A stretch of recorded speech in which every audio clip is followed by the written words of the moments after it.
ב7/10 אחי היה מתגורר בכפר עזה, הוא היה מזכיר שם יחידת דיור, ורצחו אותו בכפר עזה. התרחיש שפחדנו ממנו אז התקיים עכשיו, 18 שנה אחרי זה. קוראים לי ליזי אדרי, אני בזוגיות עם יוגב, עם 3 ילדים.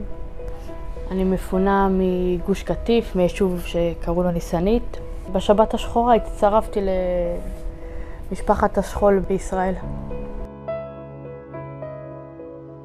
מניסנית רוב הזיכרונות הם מאוד טובים. זה היה מקום פסטורלי כזה, קהילה מאוד תומכת. פינו אותנו ביחד ב-2005 עם ההתנתקות.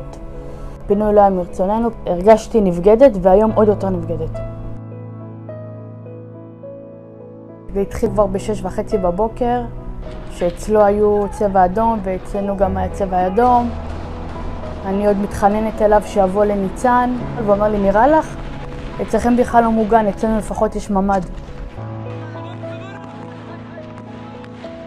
דיברנו לאורך כל הזמן, גם כשהתחילו היריות וגם שהבנו שזה הולך ומסלים. ואז עבר לממ"ד של אלון, חבר שלו, שזה הדו שלו, הצמוד שלו. אלון חטוף מהממ"ד, הוא נחטף מהממ"ד. אחי אביעד נרצח.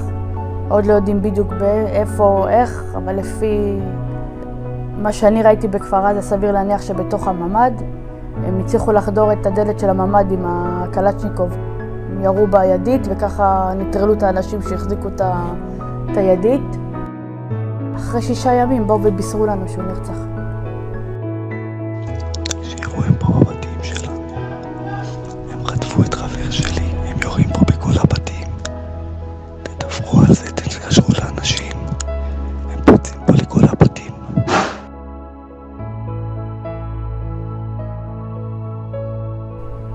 אביעד היה בן